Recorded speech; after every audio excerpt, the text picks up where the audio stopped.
Participantes del día de hoy a que tomen asiento para dar inicio a la siguiente parte de esta jornada.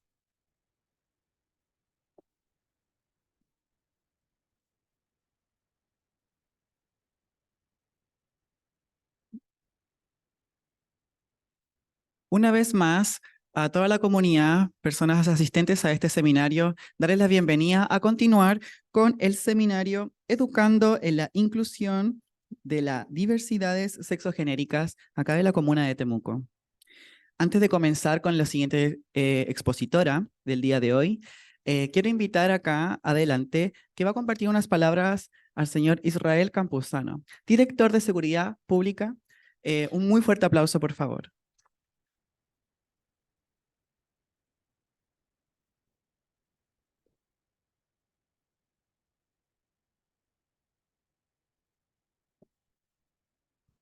Muchas gracias.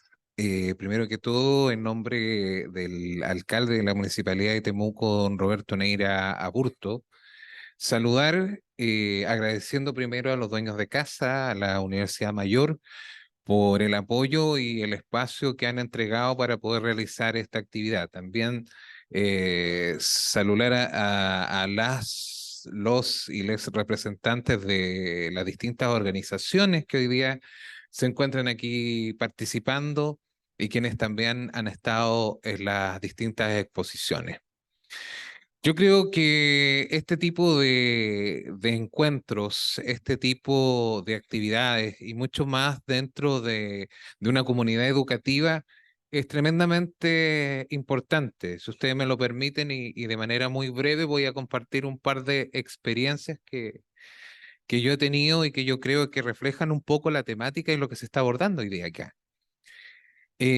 Hace unos años atrás me tocó presentar una acción en contra del denominado en ese entonces Pastor Soto en el Consejo Nacional de Televisión, por lo que hizo con la bandera. Algunos recordarán ese episodio. Y eso fue público, eso se hizo público y publicaron una conferencia mía.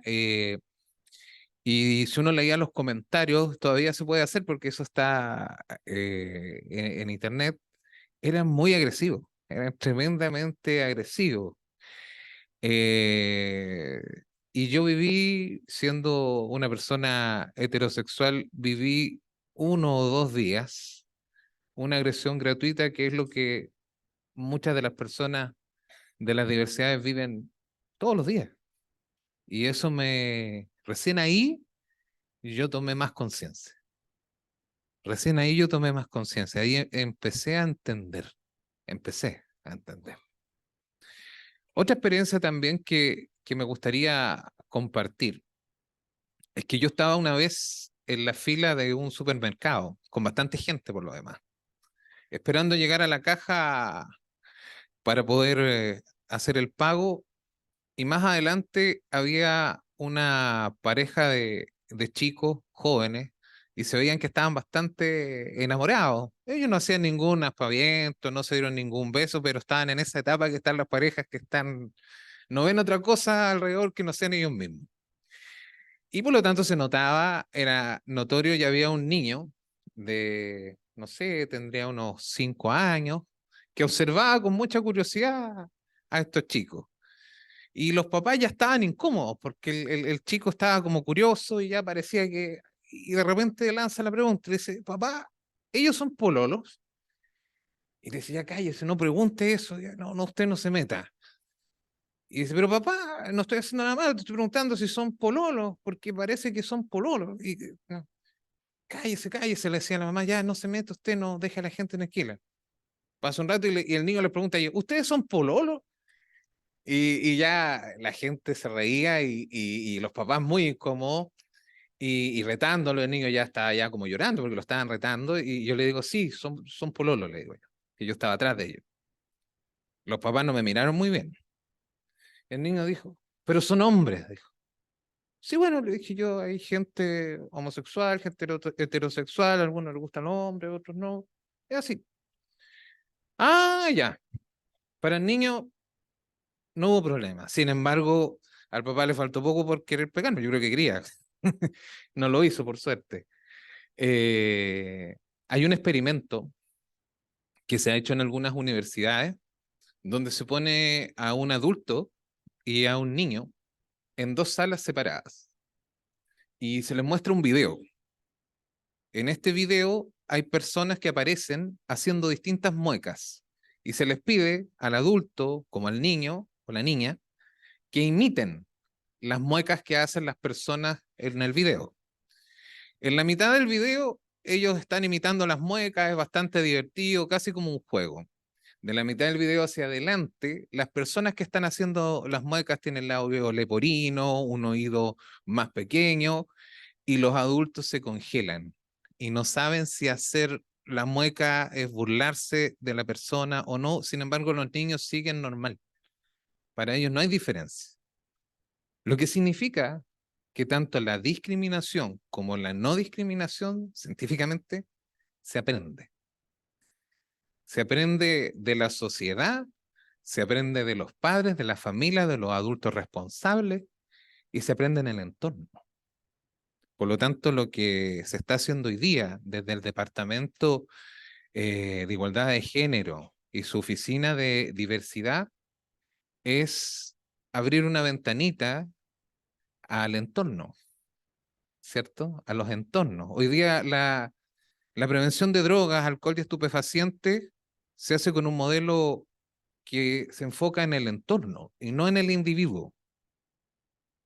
Entonces, como sociedades, es que nosotros tenemos que prepararnos y como sociedades y como entorno, es que nosotros tenemos que trabajar para poder combatir la discriminación y enseñar a esas generaciones que vienen, incluso a los que ya están más adultos, que da lo mismo si alguien es hombre, mujer, su orientación, su raza, etcétera.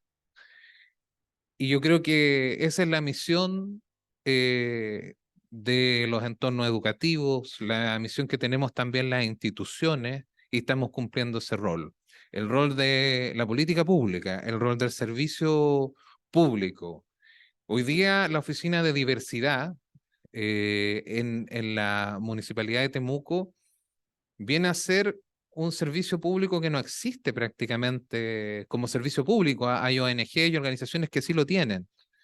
Pero si yo como padre, mi hijo mañana pasa por un proceso de transición y yo no tengo los recursos, ¿a quién acudo?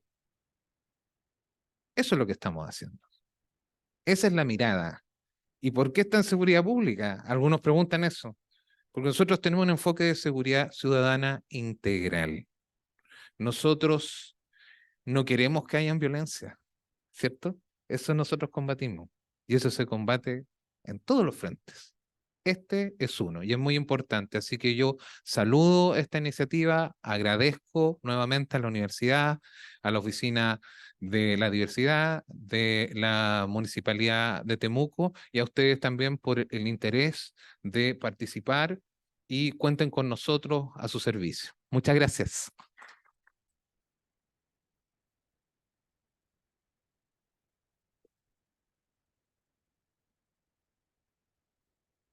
Muchas gracias por sus palabras. Para continuar con la jornada del día de hoy, quiero hacer mención a nuestra siguiente expositora, que sería la invitada Cris Córdoba Durán, licenciada en Ciencias Biológicas de la Universidad de Chile, diplomada en Educación Sexual Integral, diplomada en Historia de América en la Universidad Nacional de México, activista trans no binaria, coordinadora y facilitadora de OT Educa. Además, también es docente del área de género y diversidad consultora, especializada en CEDEV. Además, es docente de educación de pre y posgrado, ponencia nacional e internacional en materia de género y diversidad, quien a través de vía Zoom el día de hoy expondrá sobre la inclusión de personas trans en la educación y niñez y adolescencia trans. Discusiones al respecto. Antes de continuar, Cris, ¿me escuchas bien? Sí, te Aprovechando escucho esa muy prueba de bien. audio. ¿Me escuchas ¿Ustedes me bien? escuchan? ¿El público escucha bien? ¿Se escucha? Producción. Ok. ¿Sí? Eh, ahora entonces, eh, un gusto, Cris. Yo soy Tiwa, yo soy la maestra de ceremonia del día de hoy y te doy la bienvenida a que puedas exponerte y presentarte acá con el público. Un fuerte aplauso para Cris, por favor. Bueno, muchas gracias, Tiwa. Muchas gracias a todos los presentes ahí. Me presento nuevamente. Bueno, ya me hicieron una gran presentación, así que no voy a repetirla. Muy feliz de poder estar aquí con ustedes, aunque sea de manera virtual, en este espacio para hablar sobre temáticas de inclusión, temáticas de diversidad y bueno, por mi lado, que es la experiencia que yo vengo a traerles en lo que respecta a la temática trans y en específico al tema de niñez trans y género no conforme, mitos, realidades y también, bueno, desafíos en la inclusión en el sistema escolar. Así que voy a pasar a compartir pantalla con ustedes para comenzar mi presentación. Avísenme si se ve bien. ¿Estamos todos all right? Se ve súper bien. ¿Sí? Perfecto. Ok, comencemos entonces. Bueno, primero que nada debemos preguntarnos o repreguntarnos, porque probablemente ya han abordado la temática durante la mañana, ¿qué es lo transgénero? Distintas personas dan distintas preguntas, algunos lo tienen bastante claro, otros todavía están un poco en la duda. Y aunque suene extraño, hay gente que todavía ni siquiera ha escuchado este término.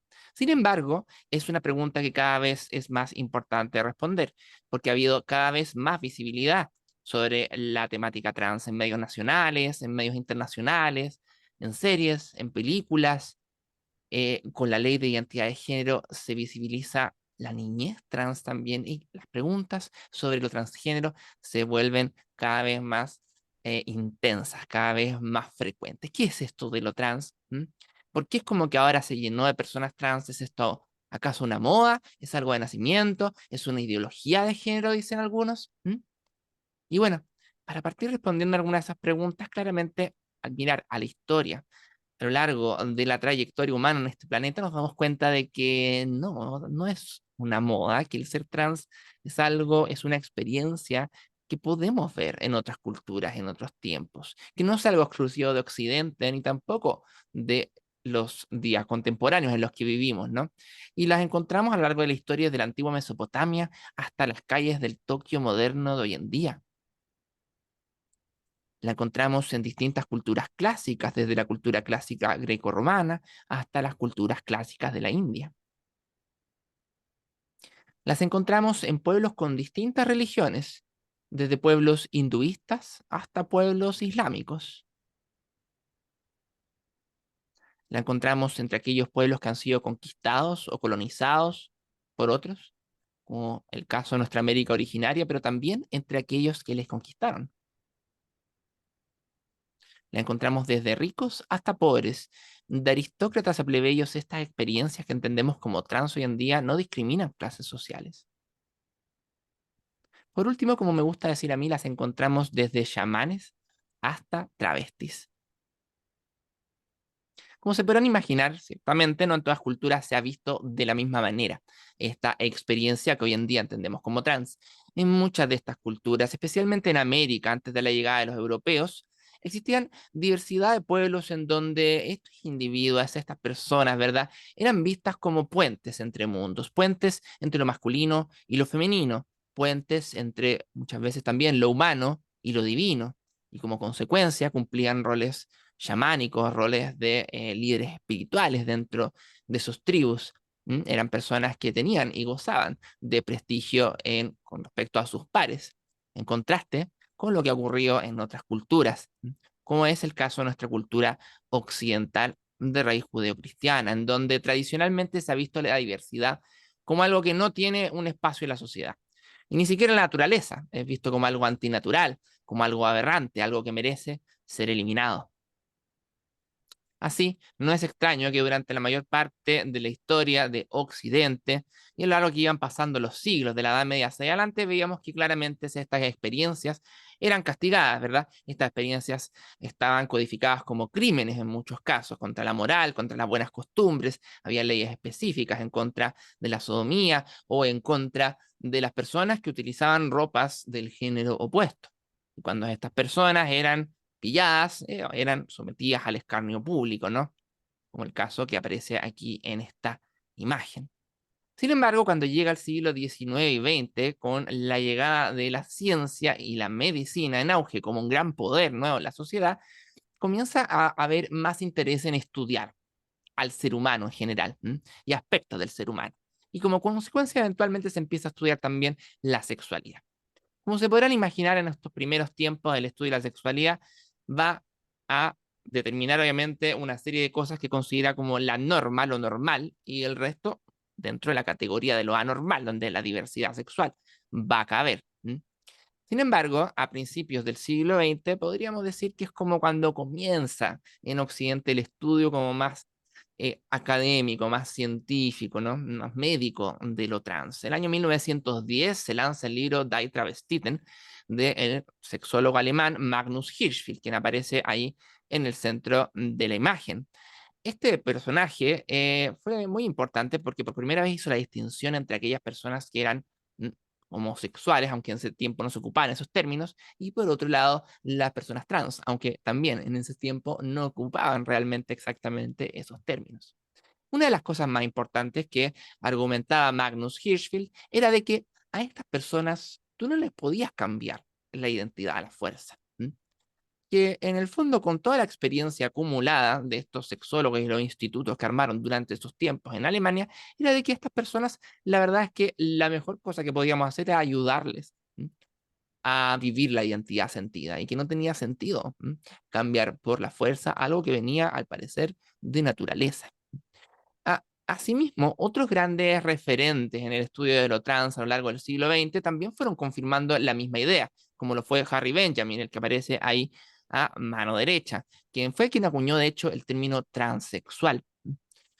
Como consecuencia, entonces, en general y en resumen, los mayores referentes en la temática del estudio de lo trans en Occidente siempre han estado de acuerdo en esa línea, ¿no? A las personas trans no las puedes cambiar por la fuerza. Lo que podemos hacer desde la comunidad médica es ayudarles a vivir la identidad sentida, ayudarles al tránsito.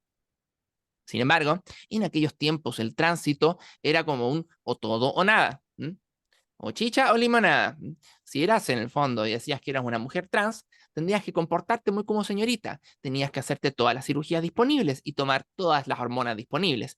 Era un paquete completo. Lo mismo en el caso de los hombres trans. Así entonces, todo aquello que caía como a ojos de estos médicos, ¿no? Como a medias tintas, no era considerado real, no era considerado de verdad. Y así las mismas personas de las comunidades se sentían y se obligaban muchas veces a forzarse a caber dentro de estas categorías rígidas que establecía este sistema de ayuda, que además era un sistema de ayuda que te pedía a cambio algo, ¿no? Que reconocieses que tenías una enfermedad. Pero las cosas van cambiando en el siglo, a medida que se aproxima el siglo XXI, ¿no? En los 90 comienzan a cuestionarse estos modelos tan binarios. Las personas trans comienzan a decir, ¿por qué tengo que tomar todo este paquete completo? ¿No puedo acaso, por ejemplo, ser un hombre trans y no sacarme el útero y poder tener guaguas? ¿Acaso eso me hace menos trans? O una persona puede decir, ¿acaso qué pasa si no me siento exactamente, verdad, en un extremo o en el otro? ¿Podría existir en el medio ser alguien que simplemente como que no está conforme con el género? Así, estos modelos binarios comienzan a cuestionarse. Y esto va llevando a cambios importantes en cómo entendemos a lo trans en el día de hoy. Primero que nada, las comunidades trans hoy en día ya no hablan de esta idea como de nací en el cuerpo equivocado, que era el discurso que tú tenías que adoptar en aquellos tiempos anteriores, ¿verdad?, al siglo XX, para poder acceder a las prestaciones médicas. Tenías que decir, estoy enferma, tenías que decir, odio mi cuerpo, tenías que decir, siento que nací en el cuerpo equivocado. Hoy en día la gente trans dice más bien, yo siento que nacimos en la sociedad equivocada. porque ha ido habiendo un cambio de relación con el cuerpo. Al mismo tiempo, todo esto ha llevado a hacer un énfasis mayor en todo lo que es la autonomía del cuerpo. Los movimientos trans hacen mucho énfasis en el tema de la autonomía del cuerpo. Así, hoy en día hay personas trans que sí, todavía siguen buscando someterse a intervenciones de distinto tipo o terapias, pero no todas lo buscan o lo desean. Ahora, también obviamente, y ahí hay una triste realidad, muchos que lo desean no pueden debido a las limitaciones que tiene el sistema de salud en general en el mundo y en particular también en Chile. Ahora, con respecto a la terminología, también han habido cambios importantes. Ya no hablamos hoy en día de transexual, por lo menos en Chile. En otras partes de Latinoamérica todavía se utiliza, pero en Chile la verdad es que se ve como de forma negativa en general. Porque el transexual es la palabra que aparece en los manuales psiquiátricos que históricamente ha aparecido ahí para describir nuestra realidad. Como consecuencia, y en un afán por alejarse de esta idea patologizante de lo trans, es que se ha desfavorecido ese término actualmente y se prefiere o se utiliza trans o transgénero. Ahora, cuando se trata de identidades, ¿cómo nos referimos a estas personas? Si la persona tiene una identidad femenina, independiente del cuerpo, es decir, se siente mujer, hablamos de una mujer trans o de una persona transfemenina. En el otro extremo, si tenemos una persona que independiente de su cuerpo, ¿verdad? Tiene una identidad masculina. Una persona, por ejemplo, que tiene un cuerpo femenino, pero tiene una identidad masculina, se siente hombre. Hablamos de un hombre trans, un trans masculino, un niño trans, etc. Ahora, ¿qué pasa si es que la persona no se siente como ni en un extremo ni en el otro? Ni 100% identidad femenina, ni 100% identidad masculina. Bueno, en ese caso hablamos de una identidad no binaria. Una persona, en el fondo, que no se siente ni 100% a un extremo ni 100% al otro. Esto podría implicar una serie de posibilidades. Podría ser que se sienta en alguna parte del medio de este espectro. Podría sentirse que está más cerca de un extremo, más cerca del otro. Podría también sentirse que está fuera del espectro. Podría sentirse que no tiene ningún género en particular o que tiene todos al mismo tiempo. Hay distintas maneras de vivir lo no binario. Y frente a esta novedad, la verdad, mucha gente levanta una ceja y dice, ahora sí, esto sí que me parece una moda, esto sí que me parece algo moderno. Y por un lado sí, pero por otro lado no. ¿Por qué sí? Porque es un término que aparece en el siglo XXI. Antes de esto, el término no binario no se utiliza. Por otro lado, no es algo nuevo, porque como ya les he mostrado, la experiencia trans ha estado presente en muchas culturas distintas, en muchos tiempos distintos. Y personas que no se han identificado en sus culturas como ni hombres ni mujeres, es algo que ya ha existido en la historia humana. Entonces lo no binario vendría siendo como la versión occidental, ¿m? de una vivencia que ya se ha visto a lo largo de la historia humana en distintas culturas y tiempos. Ahora, una pregunta sumamente importante, especialmente para algunas personas. Hay gente que dice, bueno, en verdad para mí esto no es tan importante, pero mucha gente igual, cuando se enfrenta a esta temática, tiene esta pregunta en algún lugar de su mente, ¿no? Como una pregunta tabú, que no sé si hacerla o no. ¿Qué es lo que hace una persona transgénero? Es una pregunta importante de responder, quizás hoy en día, especialmente con tanto mito y tanta desinformación dando vuelta. Les puedo decir, adelantar, sin embargo, que la respuesta no es una respuesta fácil, ya que en el fondo el ser trans es probablemente un rasgo humano complejo, porque la identidad de género es un rasgo humano complejo. Y como rasgo humano complejo va a depender de múltiples factores. No es solo biología. Sí, se sabe en el fondo de que hay ciertos factores que probablemente están actuando que pueden llevar a hacer que una persona tenga una mayor tendencia a tener una identidad, en el fondo, que sea distinta a la asignada al nacer. Hay algunos estudios que hablan del ambiente uterino durante el desarrollo fetal. Hay algunos estudios que hablan de diferencias en lugares del cerebro, lo cual ha perdido peso últimamente porque se ha visto cada vez más que los seres de hombres y mujeres son verdad prácticamente idénticos. Y por otro lado también hay estudios que tienen que ver con genes. Pero la biología no me explica 100% esta realidad. ¿Por qué? Porque si fuera así, yo tendría dos gemelos, por ejemplo, dos hermanos gemelos, Y si uno es trans y todo fuera genética o biología, yo tendría que esperar que el otro también fuera trans. ¿Es así? No en el 100% de los casos. Con mayor proporción que dos hermanos que no son gemelos, pero no es 100%. Por ende, esto nos habla que también hay factores externos también, ¿no? Factores que tienen que ver con el ambiente. Pero no es solo ambiente o cultura tampoco. Obviamente ya hemos hablado de que hay una dimensión biológica en esto. ¿Mm? No es una cosa solamente cultural el ser trans. Pero sí podemos ver cómo en aquellas culturas en donde ha habido mayor persecución, donde ha habido más desinformación, en donde ha habido eh, más castigo y más invisibilización, en esas culturas, claro, son pocas las personas trans que se van a manifestar. ¿M? Y nos va a dar una impresión general, como que esto existe poco en esta cultura. Sin embargo, cuando vemos una cultura en donde hay información, en donde no hay castigo, en donde el ser trans tiene una explicación dentro de la cosmovisión de aquellas gentes, como por ejemplo en uno de estos pueblos americanos antes de la llegada de los europeos, ¿no? Ahí es distinto, ¿no? Ahí vamos a verlo más frecuentemente. Y es un poco lo que explica que hoy en día también lo trans esté tan visible en tantas partes. A veces la gente dice, ¿por qué está ahora lleno de niños trans? Es como que si es que alguien está tirando un rayo transsexualizador o lo están como ideologizando. Pero la verdad es que en un espacio seguro y con apoyo también, obviamente, de la familia, muchos niños sienten ese espacio seguro como para poder manifestarse, ¿no? Cosa que quizás 20, 30 años atrás era impensable.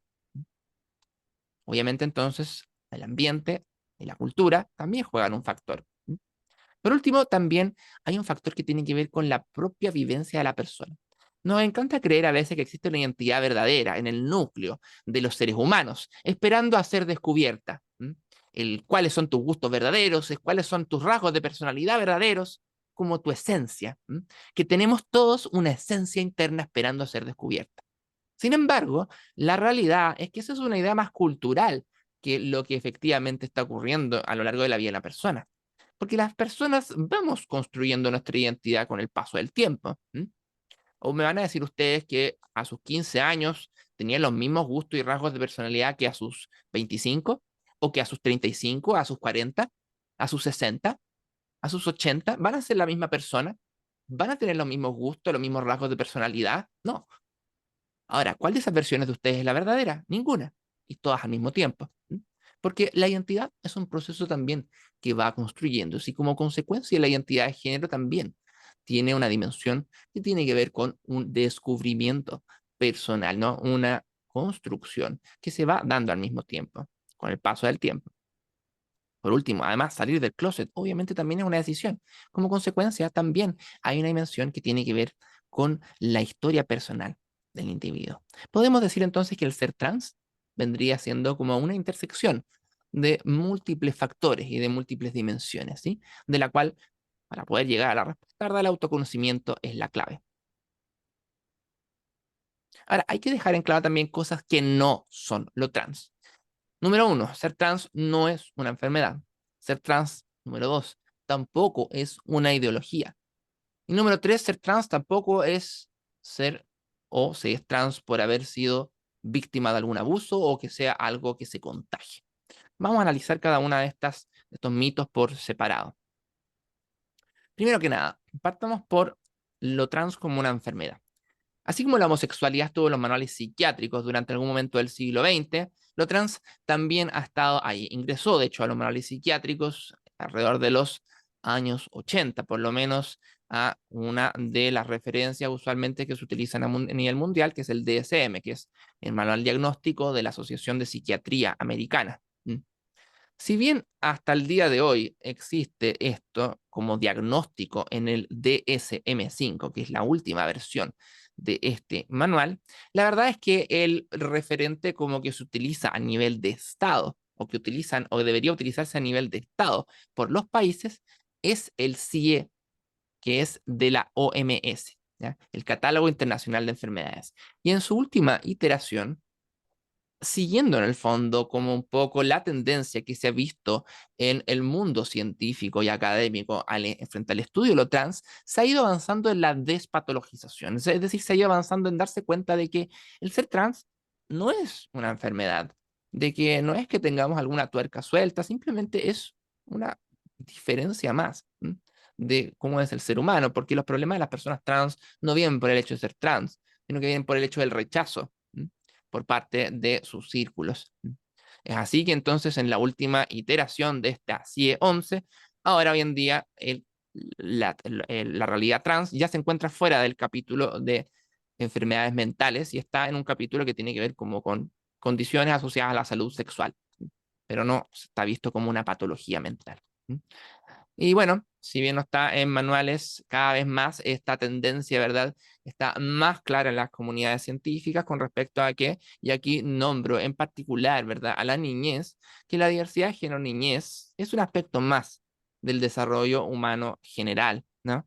Y que esta diversidad de género en la infancia no es una patología ni un desorden mental. Ahora, otra idea muy extendida hoy en día, lamentablemente, es esto de que el ser trans es producto de una ideología de género. ¿De dónde nace esta palabra? Esta palabra nace en los años 90 como argumentos de el Vaticano para oponerse al avance de los derechos de las mujeres en los 90 a nivel internacional. Se habla en el fondo de que las mujeres y la agenda feminista, básicamente es un asunto ideológico. Como consecuencia, los postulados y la lucha que estaban dando las mujeres en aquellos tiempos, los 90, era como consecuencia de una ideología, algo que era una opinión nomás, y por ende se les rebajaba como un tema de ideología de género. Ahora, este concepto eventualmente se ha ido ampliando para poder abarcar también a la diversidad sexual, ¿no? A las cuales también se les considera como parte de esta ideología de género. Estas ideas, ¿verdad? Son bastante, la verdad, que funestas con respecto a nuestras comunidades, ¿verdad? Porque dicen de que básicamente esto no es un tema de derecho, que no es una realidad, sino que es una idea que se le mete en las cabezas a las personas. ¿Mm? Como que no hay nada natural en la diversidad sexual, no hay nada natural en el tema trans, y de que en el fondo todo es un asunto de ideología. ¿Mm? Así, ¿verdad? Activan y hacen activismo alrededor del mundo, llevando sus buses de la libertad, o bueno, otro tipo de iniciativas que buscan cómo propagar esta idea. Ahora, este tipo de pensamiento tiene semejanzas sospechosas y preocupantes, ¿verdad? Con muchas veces teorías conspirativas. Eh, es bastante común encontrar lenguajes en estos grupos, ¿verdad? O movimientos antigénero que rayan como en la paranoia, ¿no? Por ejemplo, bueno, aquí no aparece en texto, pero en el bus de la libertad, aquí abajito, leo porque ustedes no alcanzan a leer, dice, eh, infórmate con el libro que no quieren que leas. ¿Mm? Pídelo gratuitamente en www.ellibroprohibido.com, ¿no? Es como que tiene un poco este lenguaje, ¿no? El movimiento antigénero, como hay una verdad que está oculta a los ojos de la mayoría, pero yo he sido capaz de verla. Y yo voy a ayudar a abrirte los ojos porque te están engañando. Esta gente, ¿verdad? Con la cara sonriente te está engañando. Y algunos van más allá, ¿no? El país te está engañando, las Naciones Unidas te están engañando, hay una agenda internacional, hay una conspiración, ¿verdad? LGTB que está buscando hacer que la pedofilia sea algo legal. Ese es su fin último. ¿Tienen pruebas? No, sí, pero mira, no. Bueno, el tema es que las teorías conspirativas son usualmente irrefutables porque no están en la misma arena que una teoría científica o con hipótesis científica. Como consecuencia se convierte en algo sumamente peligroso además también. Más todavía cuando nos damos cuenta que lamentablemente estos grupos utilizan la mentira a veces lisa y llanamente, o la difamación para poder llevar adelante sus agendas. Haciendo hincapié, por ejemplo, que la ESI es sinónimo de pedofilia, que enseñar la educación sexual integral en escuelas va a implicar un aumento de los abusos sexuales, va a aumentar, ¿verdad? O va a buscar transexualizar, ¿verdad? O homosexualizar a los niños. Siguen, como pueden ver aquí en esta imagen que está acá arriba, ¿verdad? En amarillo y negro, ¿verdad? Como sigue también este discurso como de que hay algo que no te están contando, que están callando detrás de la ESI. Ahora, esto es bastante común, lamentablemente, en la historia humana, ¿no? El meterle miedo a la gente con el que algo le pasa a tus hijos. El difamar, en el fondo, a grupos, especialmente en este caso, ¿verdad? Nuestras comunidades, como una amenaza para su hijo. Y eso se ha visto históricamente de otras maneras y para otras comunidades. A los judíos, por ejemplo, en la Edad Media, los acusaban de que secuestraban niños para utilizarlos en sus rituales, que los desangraban, que llamaban líbelos de sangre. A los gitanos se los ha también estigmatizado con esta idea, ¿verdad? Que los gitanos roban tus niños, ¿no? Van a secuestrar niños. Esa típica también idea que a veces tiene la gente como todavía dando vuelta alrededor en la cabeza. Y si bien no tiene que ver como con niñez, sí podría tener que ver con tu hija si era mujer, ¿no? Como por ejemplo cuando en Estados Unidos, después de la abolición de la esclavitud, hubo un movimiento muy fuerte también por la difamación, ¿no? Difamación de hombres negros principalmente, pintándolos como demonios, ¿no? Ellos van por tus hijas, ¿no? Van a violar a tu mujer, van a violar a tus hijas, son depredadores sexuales, ¿no? Nuevamente, el miedo también a que le pase algo, ¿verdad? A tus seres queridos. Y eso es una estrategia lamentablemente bastante eficiente en que se ha utilizado y por eso es que es importante identificarla y saber frenarla. Como por ejemplo, detalla bastante interesantemente, ¿verdad? Este documento que les cito aquí, ¿no? Fabricar el pánico moral. Usar la niñez como arma para atacar la justicia de género y los derechos humanos. ¿Mm? Ahora, que también es importante decir que lo trans no tiene que ver con que algo te pasó cuando eras niña, cuando eras niño, ¿no? Cuando eras pequeño. Porque esa es como una idea muy típica, ¿no? Y es una idea que no solamente se utiliza para lo trans, se utiliza muchas veces como para poder explicar cualquier cosa que sea LGTB, ¿no? Ah, es lesbiana, algo le tiene que haber pasado cuando era niña. Ah, es gay, algo le tiene que haber pasado cuando niña, ¿no? Bisexual, ¿verdad? Trans, etcétera, ¿no? Es como un comodín. Y la historia más o menos es como sigue, ¿no? Si es que el abusador, que usualmente son hombres, ¿verdad? En la mayoría de los casos, abusa, ¿verdad? A un niño, entonces el niño genera como un vínculo con esta persona y eventualmente desarrolla una orientación homosexual. Pero el mecanismo es como distinto en el otro caso, ¿no? Nos dicen como de que si es que el abusador, ¿verdad? Es hombre y abusa a una niña, ¿qué pasa? No, aquí es al revés. Aquí a la niña como que le genera rechazo por ese individuo, ¿no? Ahora, ya aquí como que empieza a sonar medio extraño porque parece ser mecanismos como distintos en ambos casos. Ahora, abordémoslo desde otro punto de vista. Ya, si fuera así, si fuera que el abuso infantil provoca que las personas se vuelvan LGTB, no sé, podría haber una correlación al términos numéricos, por lo menos, ¿no? Cifras de población LGTB serán similares a la cifra de abuso sexual infantil. Y cuando nos ponemos a ver cifras, nos damos cuenta de que si bien hay dificultades para obtener números claros, tanto en población LGTB como tanto cifras de abuso infantil, si comparamos los datos más o menos los estimados que hay, por lo menos mundiales de población LGTB, van como entre 1,5 a 3%. Ahora, si me preguntan por cuántas personas trans hay, ni siquiera sabemos porque ni siquiera queremos meter esas cosas en el censo. Así de atrasados estamos. Cuando miramos por otra parte la cifra de abuso sexual infantil, obviamente también varían los números, pero en la segunda encuesta nacional de prevalencia de violencia intrafamiliar y abuso sexual en Chile, los porcentajes declarados fueron 7,3 en promedio, 4,7% hombres, 9,9% mujeres. O sea, ya tenemos más del doble aquí en términos numéricos. Y además hay más mujeres que hombres, entonces, ¿qué significa que hay más lesbianas entonces? ¿Mm? ¿Que gays? Y por otra parte, recordar de que lamentablemente estas cifras están muy subestimadas, porque según se ha visto muchas veces cómo ocurre usualmente el abuso en un espacio íntimo, ¿verdad? En círculos cercanos. Esto lleva a que no se denuncia la mayor parte del tiempo. Como consecuencia, vemos de que existe una cifra que puede oscilar, según algunos estudios citados ahí abajo La referencia entre 60 a 80% de todos los abusos no son denunciados de los abusos sexuales infantiles. Esto quiere decir entonces que este número, el 7,3, es solamente entre un 20 y un 40% de la cifra real. O sea, esto sería mucho más en la realidad. ¿Hay correlación entre estas cifras? No. Y además también, ¿por qué la mayoría de las personas que son sometidas a abuso sexual infantil son, cuando crecen, son heterosexuales? Entonces, no tiene mucho pie ni cabeza esto. Otra idea también bastante nociva es como la idea de que esto es algo que se contagia.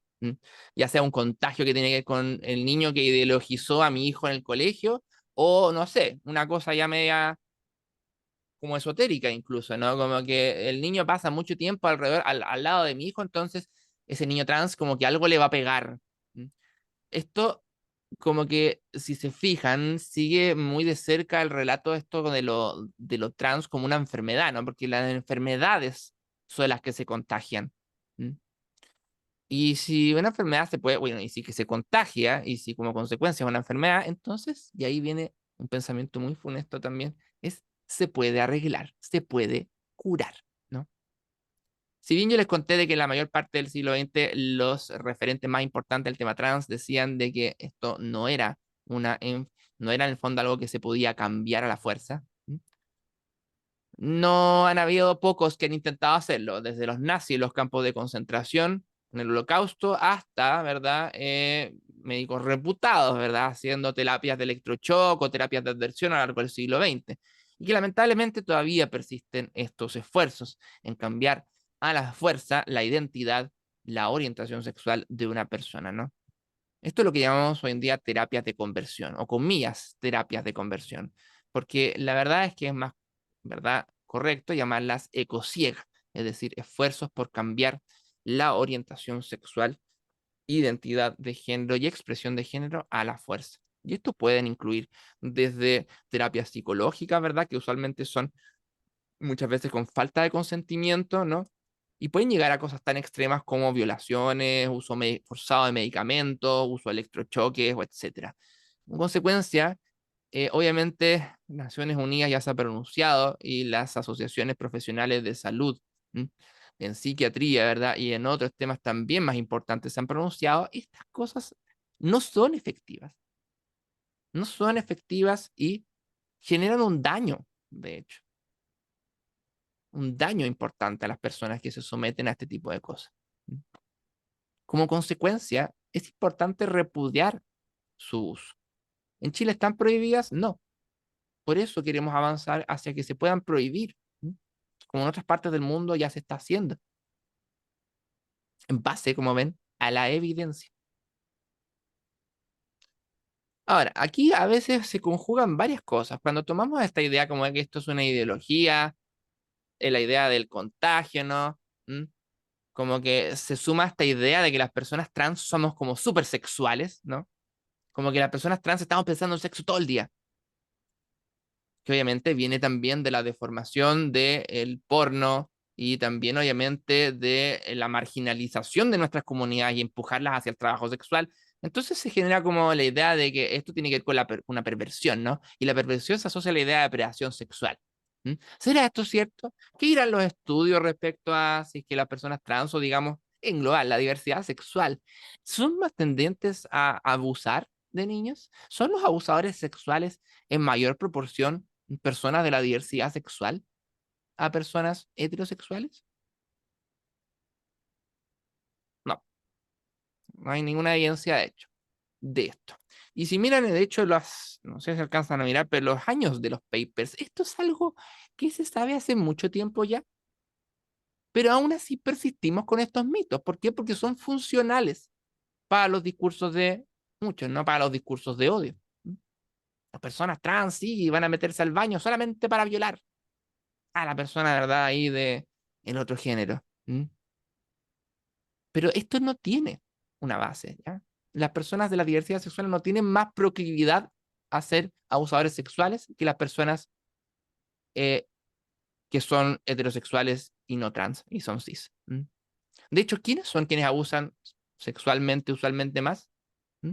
Como podemos ver aquí en esta cita, en este texto de la UNICEF de Argentina, en este caso dice, la mayor parte de los casos judicializados, los abusos son cometidos por conocidos y familiares, que acceden con facilidad al niño y aprovechan la confianza nacida en la convivencia, y suelen reiterarse en el tiempo, durante meses, incluso años, antes de ser descubiertos. Quienes cometen este tipo de abuso sexual pertenecen usualmente al género masculino, ¿ya? Y por último, las estadísticas indican que la mayoría de los abusadores son varones en general heterosexuales, adaptados socialmente, y que si los sumamos a los demás, están en los círculos cercanos, ¿m? Del niño o de la niña. Entonces es como, ¿por qué nos tira la pelota a nosotros si al final son justamente a veces las personas dentro de las familias quienes abusan más? Y de hecho, las personas de la diversidad sexual, especialmente aquellas personas que muestran una no conformidad con el género, es decir, que muestran conductas, ¿m? Que son vistas como, oh, no normativas en términos de género, el niño muy femenino, la niñita muy masculina, ¿no? Estas personas, ¿no? Tienen mayores posibilidades de sufrir abuso sexual infantil, ¿ya? Y eso sí también sí hay evidencia. Entonces, despejada ya un poco algunos de estos mitos respecto a lo trans, ¿m? Y respecto también a la pregunta de lo trans, también vale la pena hacerse esta pregunta, ¿no? Que más allá de las explicaciones, que es importante, ¿no? Reflexionar, que más allá del querer saber por qué o la explicación del por qué, hay que saber de que la transgeneridad es un hecho. Nosotros lo vemos en OTD. Probablemente ustedes lo ven también allá en Temuco, ¿no? Y las organizaciones que están allá y las personas que me están escuchando ya saben también esto, ¿no? ¿Quiénes se acercan? Se acercan personas de familias evangélicas, de familias católicas, de familias ateas, de izquierda, de derecha, de centro, de lo rural más profundo, de lo urbano más en el centro, ¿m? Migrantes, chilenos, ¿no? De todo. Esto es un hecho. ¿M? Es un hecho que ocurre. Y, y como les digo, bueno, eso también ayuda también a despejar algunas ideas como esto de que esto es una ideología de género, porque si esto fue algo ideológico, ¿cómo me explico yo que se manifiesten niñeces trans en estas familias, por ejemplo, conservadoras en lo religioso, conservadoras en lo político? ¿Cómo le llegó la ideología de género a ese niño de 3 años que ha crecido en un círculo cerrado? ¿Cómo? ¿No? Bueno, ahí se me van a poner imaginativos, algunos van a decir que, no sé, porque está en el agua, o de que están tirando un rayo con un satélite. No, ya, eso ya, absurdo, obviamente, ¿no? Teoría de la conspiración, como les decía. Entonces lo importante es al final preguntarse más allá de las explicaciones, más que el porqué del hecho, preguntarnos cómo vamos a decidir relacionarnos con este hecho. Porque hasta hace no muy poco, ¿verdad? ¿Cómo nos hemos relacionado con este hecho? Castigando, invisibilizando, marginalizando, ¿m? Discriminando. ¿Qué es lo que hemos obtenido? ¿Obtuvimos que estas personas se curaron? No, lo único que obtuvimos es la miseria de un porcentaje de la población. Entonces, si cambiamos quizás nuestro accionar, podemos tener resultados distintos, especialmente con aquellos que son más jóvenes. Ahora, hablemos ya que mencioné la juventud de los jóvenes. Para resumir un poco, ¿verdad? En términos un poquito más como ya técnicos, ¿verdad? El tema de la identidad de género, qué es lo que lo explica mejor, lo que llamamos los modelos de umbral poligénico, ¿ya? Básicamente estos son modelos que voy a leer aquí con ustedes, para que no se pierdan con el texto, que dice que básicamente muchos genes contribuyen a, pero no determinan un rasgo complejo como lo es la identidad, ¿no? Que los estudios muestran que la mayoría de los rasgos complejos son multifactoriales y poligénicos, lo que significa que cientos o miles de variables genéticas, cada una con efectos individualmente pequeños, contribuyen aditivamente junto a otros factores no genéticos. ¿Mm? Esto, como dice aquí, es en contraste con los rasgos monogenéticos u oligogenéticos. ¿Qué querría decir esto? ¿Mm? Que estas no son realidades que están explicadas por el gen. No existe el gen de lo trans, el gen de la homosexualidad, el gen de la maldad, el gen de la maternidad. No, eso es una fábula que nos inventamos cuando se empezó a secuenciar el genoma humano a principios, ¿verdad? A finales de los 90. Pero en verdad, estos rasgos no están, ¿verdad?, determinados por un solo gen. Entonces, obviamente es algo bastante más complejo, ¿no? y que como consecuencia hace de que las realidades en cuanto a identidad de género sean bastante más complejas y sean bastante más llenas de matices de grises que un blanco o un negro nomás. Ahora, ¿cuándo se desarrolla la identidad de género? La identidad de género se desarrolla en general, o hay más o menos como un consenso de que alrededor de los 2 o los 3 años, toda persona en general ya más o menos ha manifestado una identidad de género. Y con esto me estoy refiriendo a tanto las personas que son trans como las que no son trans. Porque sí, recuerden, todas las personas tenemos identidad de género. La identidad de género no es un concepto exclusivo de las personas trans. ¿Mm?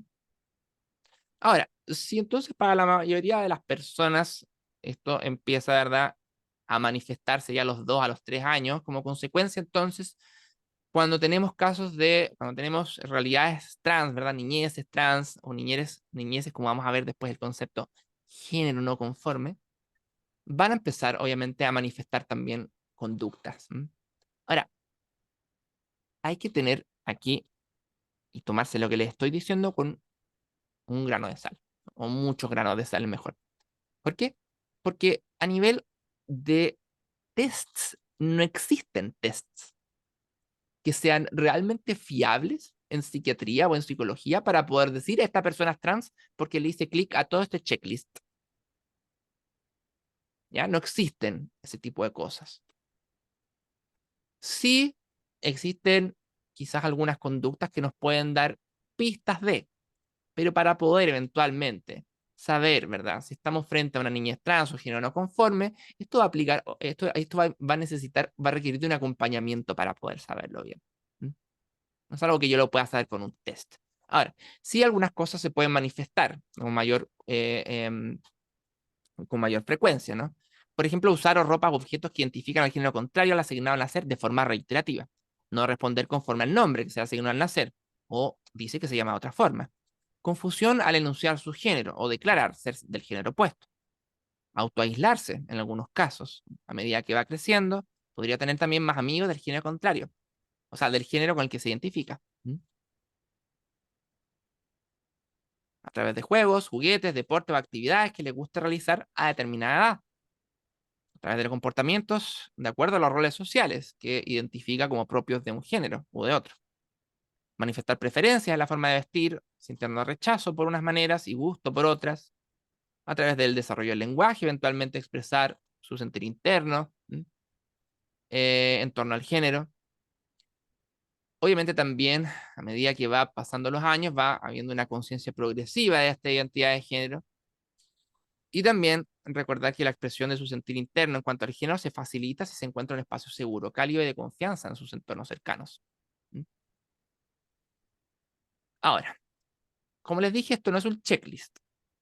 Eso significa que en el fondo una persona trans podría manifestar varias de estas o podría manifestar algunas de estas simplemente.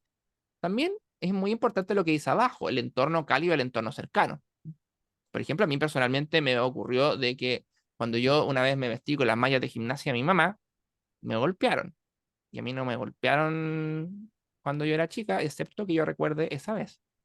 Como consecuencia, ¿qué creen que pasó? Obviamente yo codifiqué eso como algo malo y no lo volví a hacer nunca más. Entonces, ¿qué pasó? Me fui para adentro.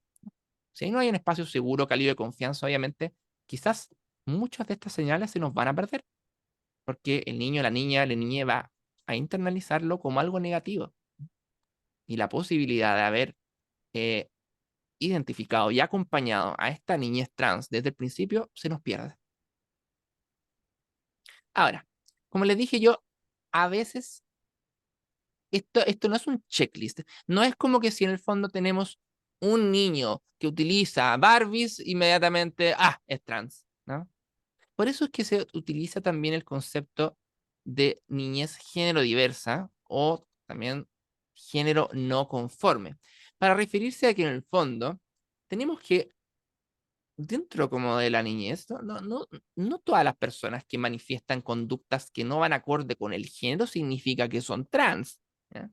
Hay algunas que en el fondo presentan mayor inconformidad que otras. pueden en el fondo estar ahí, pero no necesariamente cuando crezcan van a o se identifican como personas trans. Entonces es algo súper importante a tener en cuenta también, ¿ya? Es que en el fondo en la niñez existe una exploración del género y puede ser mayor en algunos que en otros. Y dentro de aquellos que son mayor la exploración, encontramos también que ahí está la niñez trans, ¿sí? Como parte de este grupo. Eso yo creo que no es algo tampoco que suene tan raro, porque seguramente que todos aquí han escuchado alguna vez la historia de, no sé, po, algún chico gay o algún adulto gay que dice, ah, sí, yo cuando chico, no sé, pues me ponía la toalla en el pelo y hacía como que cantaba, ¿verdad? Como la que estaba ahí en la tele, ¿verdad? O era súper como femenino, pero pese a ser súper femenino, nunca se identificaron con el género opuesto, ¿no? A eso llamaríamos entonces una infancia género diversa. Ahora, vamos a también a hacer hincapié en algunos estándares o principios que tienen que subyacer al cuidado o al acompañamiento en niños de género diverso, en niñas trans. Estos estándares, estos 5 que están aquí, estos 5 principios, están sacados de lo que llaman los estándares de cuidado en salud para personas transgénero y género diversa, versión 8. Esto es un documento muy importante construido por una organización llamada WPATH. La WPATH, que es la Asociación Mundial de Profesionales del Área de la Salud que trabajan en temas transgénero, es la organización más antigua y más como de referencia en lo que tiene que ver con el tema trans en nivel como médico y en nivel como científico, ¿ya? Viene como de los años 60 más o menos esta organización. Y los principios que nos dice la última versión que salió el año pasado con respecto a niñez son los siguientes. Número 1, esto ya lo mencionamos, ¿no? La diversidad de género en la niñez es un aspecto más del desarrollo humano general. Número 2, la diversidad de género en la infancia no es una patología ni un desorden mental. Número 3, las expresiones de género diversas en niñez no siempre deben asumirse como un reflejo de niñez transgénero, ¿no? Lo que les decía, ¿no? El niño se pone una toalla en la cabeza y juega a que es como Cecilia cantando, ¿verdad? Y no significa que sea trans, ¿no? 4, la guía por parte de profesionales de la salud con expertise puede ser útil en apoyar una adaptación positiva. Y número 5, también ya lo mencionamos, las terapias de conversión, comillas, es decir, estos esfuerzos por cambiar a la fuerza la identidad de una persona para niñez género diversa son dañinas y se repudia su uso. Desde la Asociación de Psiquiatría, o sea, la Asociación de Psicología Americana, ¿verdad? Hasta Naciones Unidas.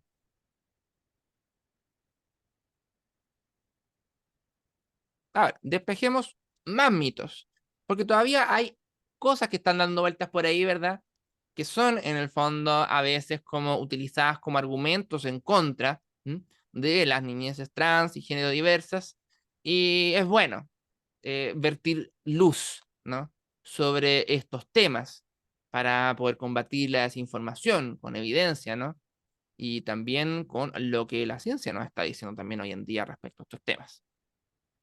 Número 1, la famosa detransición. Traducción, la persona trans se arrepiente. ¿Mm? Sí, las personas trans se arrepienten. De hecho, alguien puede haber escuchado por ahí, escuchado que el 80% de los niños trans se arrepienten cuando llega la adolescencia. Entonces, si la gente se arrepiente, entonces, ¿cómo vamos a hacer algo al respecto, no? ¿Mm? No deberíamos tener entonces leyes, no deberíamos darles ninguna facilidad a estas personas porque se pueden arrepentir y es muy probable que se arrepientan, ¿no? ¿Qué pasa con esto de la comillas de transición? ¿Mm? Bueno, la verdad es que personas adultas por lo menos, la decisión de transitar parece rara, ¿ya? Esto todo es sacado de este manual de referencia que les di de los estándares de cuidado, versión 8 de la WPATH, ¿no? Es decir, no es algo que sea muy frecuente de ver. La mayoría de las personas trans hacen sus tránsitos sociales, incluso sus tránsitos físicos, no se arrepienten eventualmente, no andan echando pie atrás.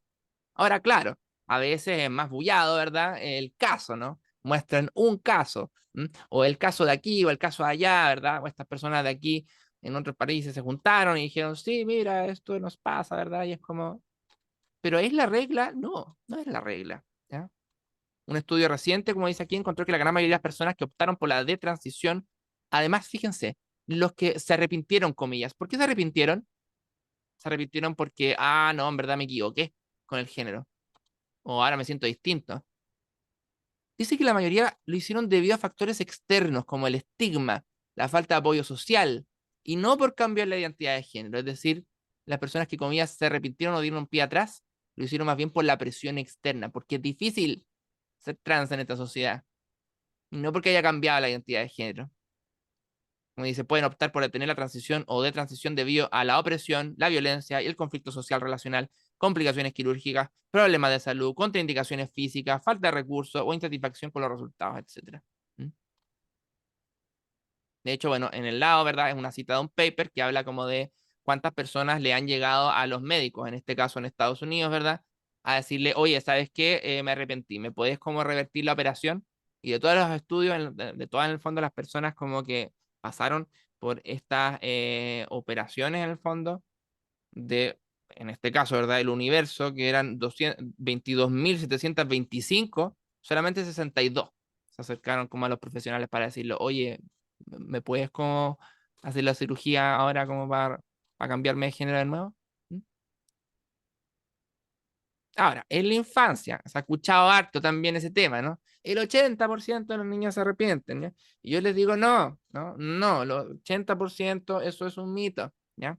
Ahora, ¿por qué?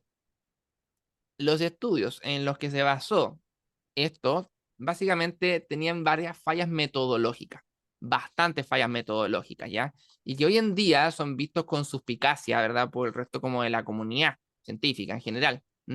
Porque no es en el fondo como, primero que nada, los conceptos o criterios que utilizaban para clasificar quién era trans y quién no era trans para efectos del estudio era distinta a la que ocupamos hoy. Estamos hablando de estos antes del 2013, antes de la última versión incluso del manual patologizante del DSM-5. Entonces, en esos tiempos los criterios eran distintos. Entonces, ni siquiera, por ejemplo, preguntarle al niño o a la niña, ¿y tú qué te sientes? Eso no, no era un criterio, no importaba la opinión del niño o la niña. Entonces, en estos estudios había mucha gente metida que nunca fue trans, ¿no? Que era esta niñez género diversa, por ejemplo, ¿no? Que era en el fondo este niño, ¿verdad? Que era muy femenino, pero que se sentía niño igual. Pero nadie le preguntó al niño, ¿no? Entonces, claro, así salieron números súper altos y que obviamente han sido, pero la base para que muchos se engolosinen y utilicen como argumentos estas cosas para hacer legislación en contra de, por ejemplo, el apoyo a los tránsitos o la identidad de género en general, ¿verdad? En caso de niñez y adolescencia. En pocas palabras, no tenemos muchas investigaciones y tampoco han sido concluyentes porque no calzan los números. Hay estos que dicen eso, pero hay otros que dicen otra cosa. Entonces, al final en ciencia, la verdad, tú necesitas como consistencia en resultados para poder ver algo y decir sí. Aquí tenemos algo claro, ¿no? No le voy a leer todo este texto, pero básicamente eso es lo que quería como resaltar, ¿no? De que las investigaciones no han sido concluyentes sobre cuándo a lo largo de la vida es más probable que dicha de transición ocurra o qué porcentaje de jóvenes eventualmente experimentarán fluidez de género y o el deseo de transitar, debido a la evolución de su género o potencialmente a otras razones, ¿no? Como las que mencionamos anteriormente. Ahora, si es por ver los últimos estudios, así como lo más reciente, tenemos una del 2022, ¿verdad? Que es un universo de 317 personas en Estados Unidos, en donde la edad de transición ocurre solo en un pequeño porcentaje de jóvenes 5 años después de que empezaron su tránsito binario. Ok, ahora otra gente dice es que esta gente que habla de lo trans quiere operar a los niños, quiere hacer que se le cambie el sexo a los niños y le van a hacer un daño irreversible, ¿no? Porque no hay marcha atrás con respecto a eso. ¿Es esto real? No, no es real. Las personas trans, ¿verdad? ni la comunidad científica, ni las mismas comunidades trans avalan en el fondo que se hagan este tipo de intervenciones antes de los 18 años. Tanto por razones del crecimiento del cuerpo, que no está completamente desarrollado todavía, así también como en el fondo que son cosas que sí requieren el consentimiento ya de mayoría de edad de la persona. ¿Qué es lo que sí está disponible para niñez? Y con niñez me refiero ni siquiera como a prepúberes, sino a adolescentes. Para niñez no hay nada, ni pastillas, ni cirugías, ni nada. ¿Ya? Si alguien le dice lo contrario, le está mintiendo, está intentando difamar. Lo único que sí está, en el fondo, visto para adolescentes, es decir, cuando ya empieza la pubertad, es lo que llamamos la supresión puberal, que básicamente son como son estos, son sustancias que lo que van a hacer es ponerle pausa al proceso de la pubertad a la persona. ¿Mm? Esto para una persona trans podría ser, para un niño trans, para un adolescente trans, ¿no? Podría ser súper importante porque va a impedir que se empiecen a desarrollar características sexuales secundarias que obviamente para esta persona pueden ser terribles, ¿no? O sea, si yo me siento una mujer y me empieza a salir barba en toda la cara y no me salen pechuga y lo que yo quería que era mi clítoris crece y se convierte en un pene, ¿no? La verdad es que no voy a estar muy contenta, ¿no? Especialmente si mis pares tienen efectos y cambios distintos en su cuerpo, ¿no? Así entonces, esto sí es algo que está... Y de hecho, ojo, que la supresión puberal no solamente es algo que las personas trans hagan. Hoy en día es cada vez más frecuente ver a papás y mamás que toman a sus hijas y sienten, no, es que le está llegando muy temprano la regla, la pubertad, ¿no? Entonces, la menstruación, para bloquear la menstruación temprana, ¡pop!, le meten estas mismas cosas. Ahora, ¿alguien dice algo ahí al respecto? No. Pero si lo usamos con niñas trans, sí, ahí es problema. Pero para hacer que la niña no tenga la regla tan temprano en su vida, que no la tenga a los 9 años, ¿verdad? No, ahí sí se utiliza la supresión puberal. Hay un doble discurso respecto a la utilización de este tipo de cosas, como pueden ver. Ahora, estas ideas a veces... Uy, ¿qué pasó aquí? Ya me acordé, perdón.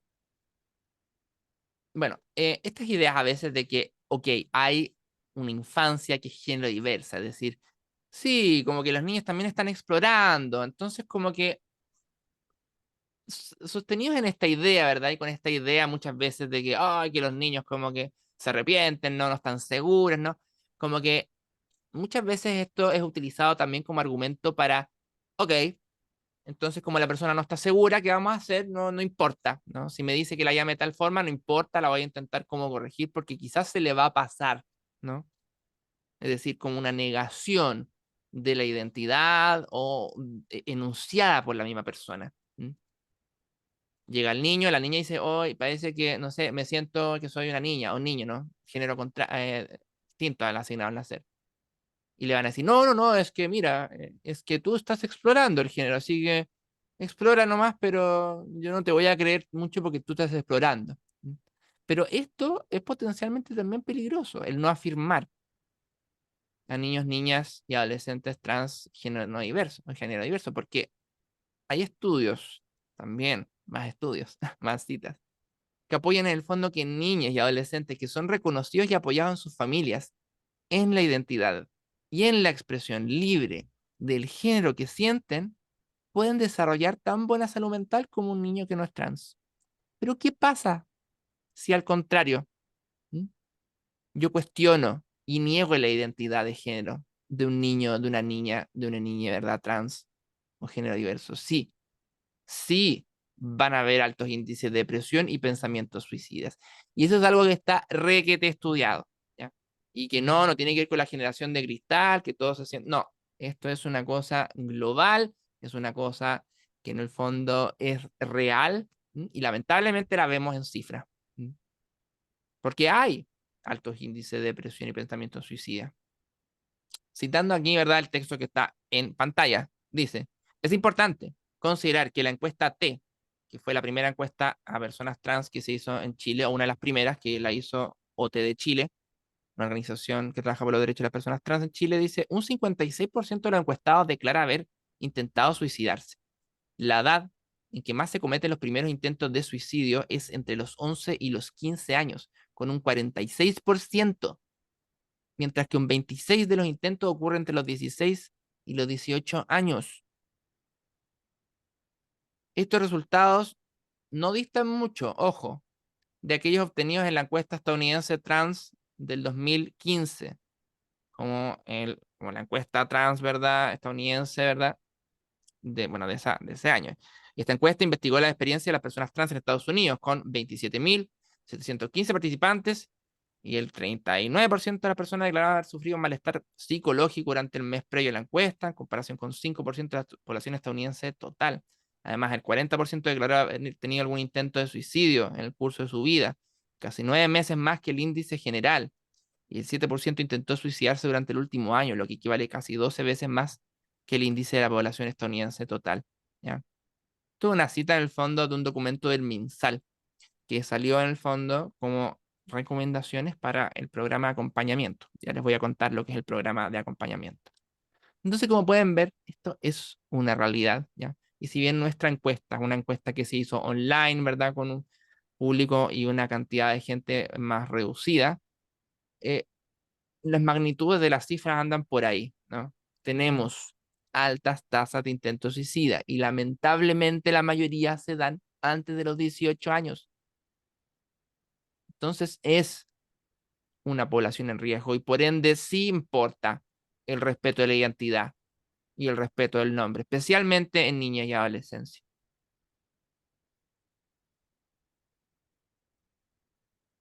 Ahora, ¿qué hemos hecho al respecto? ¿Hay algo en el fondo que sustente a nivel jurídico el derecho a la identidad de género? ¿Mm? Ustedes ya tuvieron una primera aproximación, ¿verdad?, a esto en la mañana. Ahora, simplemente, probablemente voy a repetir algunas cosas que se dijeron, pero que espero que les ayuden a reforzar un poco las ideas. Primero que nada, hay que recordar de que los derechos de las personas trans son derechos humanos. Y como consecuencia, ahí ya tenemos una primera base, ¿no? Para poder respetar, obviamente, el derecho de una persona a la identidad. Ahora, en lo que respecta a la niñez, ¿m? La Convención sobre los Derechos del Niño de la UNICEF, que es el documento más ratificado a nivel mundial, ¿m? El artículo 8 habla del derecho del niño a preservar su identidad. ¿Ya? Ahora, dice, no especifica a qué se refiere con identidad, pero dice incluido nacionalidad, el nombre, las relaciones familiares, porque tiene más que ver como con la nacionalidad, cosas así, pero la verdad es que es a partir de este texto, ¿no? Y la preservación de la identidad, ¿m? En que se han basado también las legislaciones locales para poder decir, oigan, ¿saben qué? ¿M? Personas también como consecuencia y los niños tienen derecho a la identidad de género, ¿no? Así como también ¿m?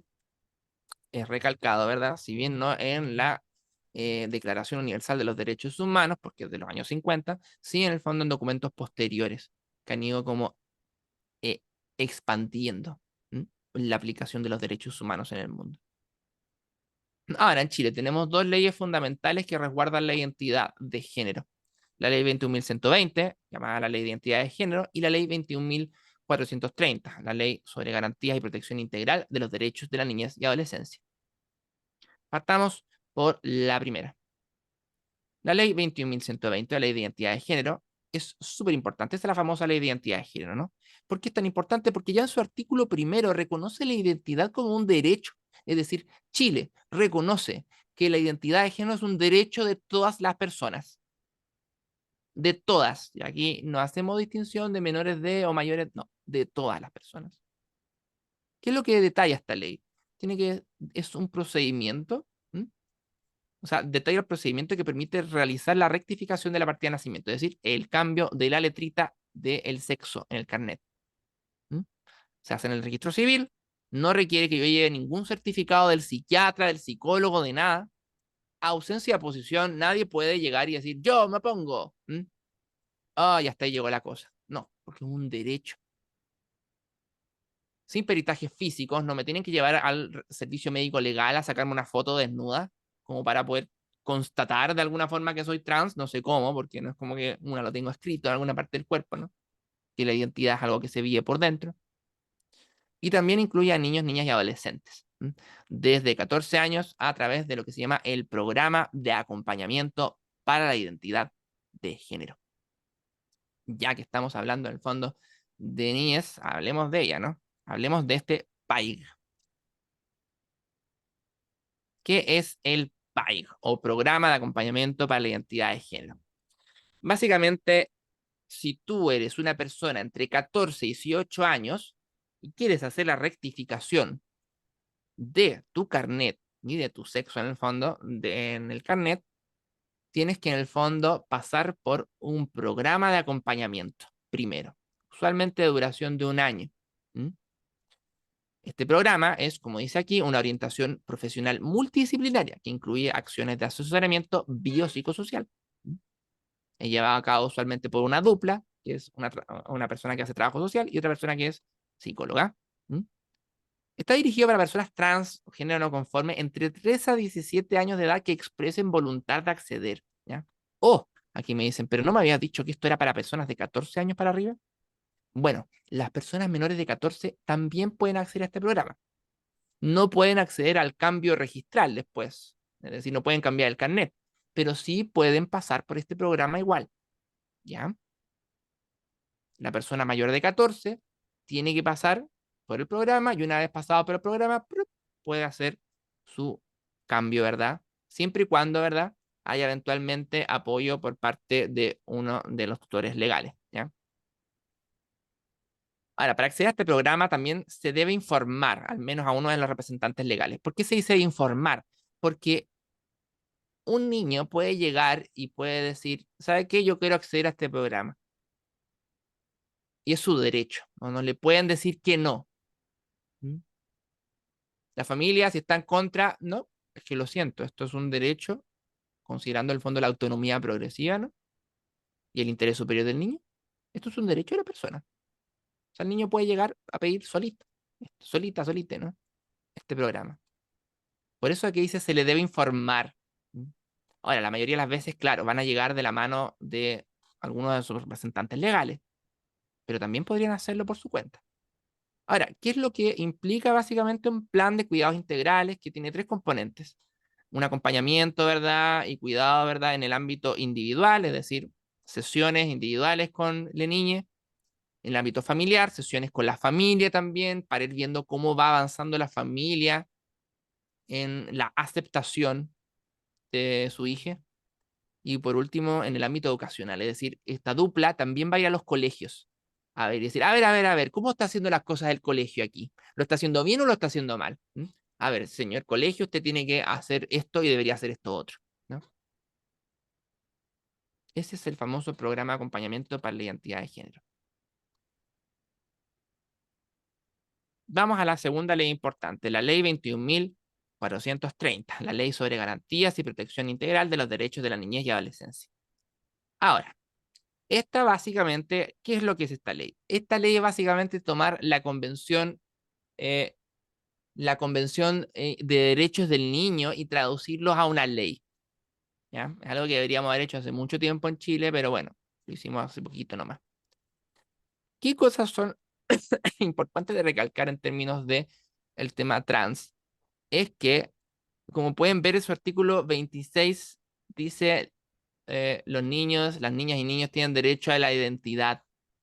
Y dentro de las categorías descritas a continuación aparece identidad de género. Es decir, tenemos entonces 2 legislaciones chilenas, una en general y una en particular que dice las niñas y los niños y las niñas tienen derecho a la identidad de género.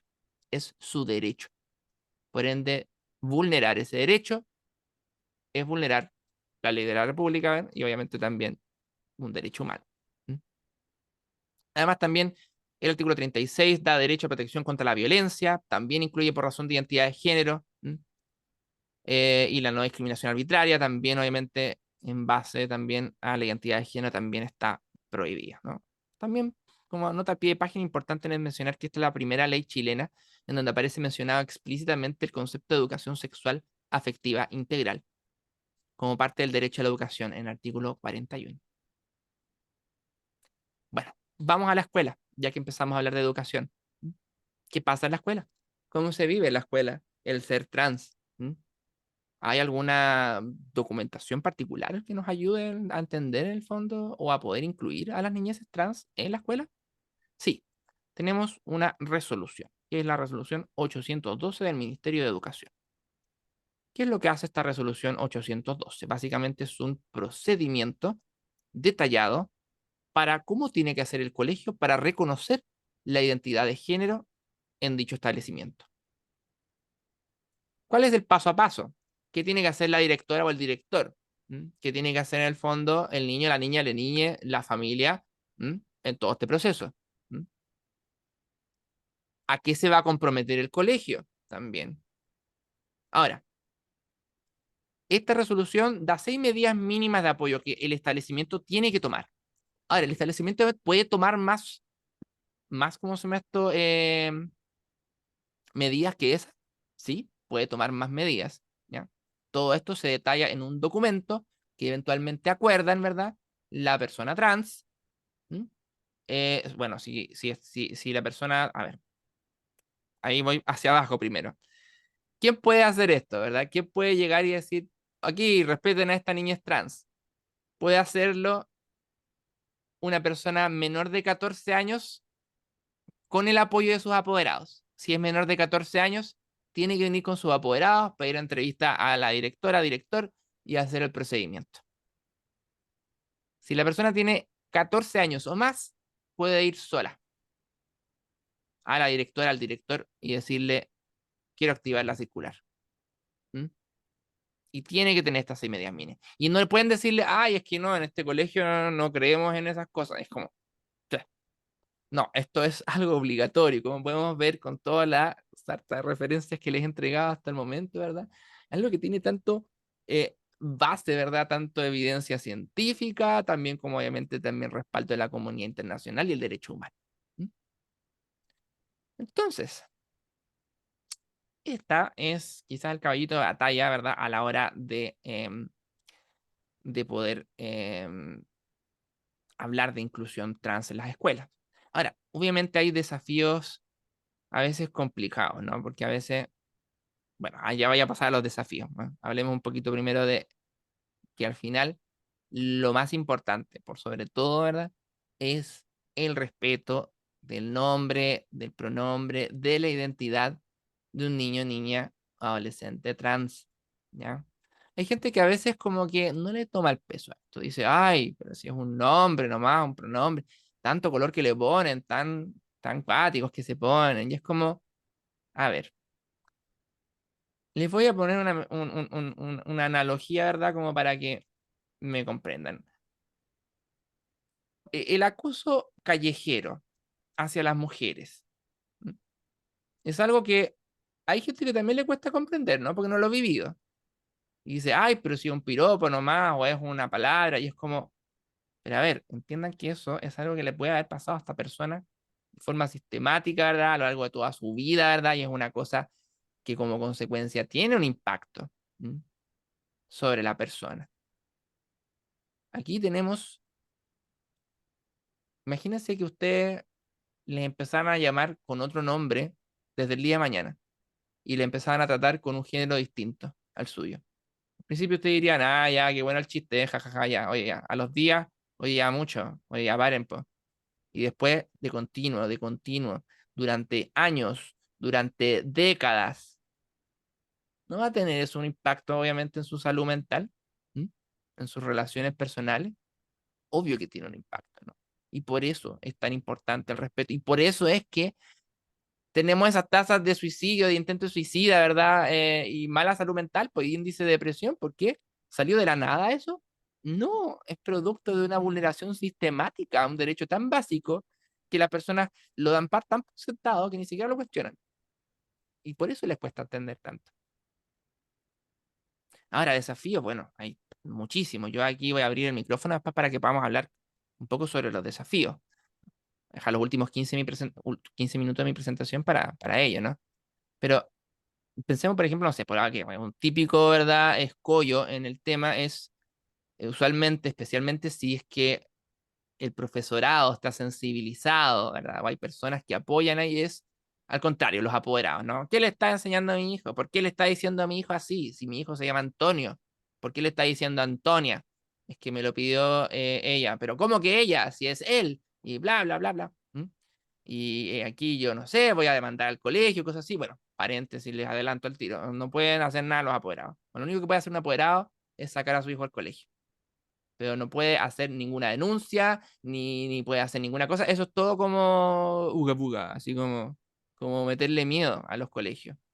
Porque estamos hablando de algo que está sumamente respaldado en el derecho. ¿Ya? Y si se quieren ir a demanda, van a salir perdiendo ellos. Porque en el fondo la identidad, como les dije, es un derecho garantizado por ley en nuestro país. Ahora, claro, esto igual puede traer una serie de otros conflictos y problemas, ¿verdad? Una situación de choque entre apoderados y colegio puede terminar de muchas formas distintas y muchas de esas no son muy positivas, ¿no?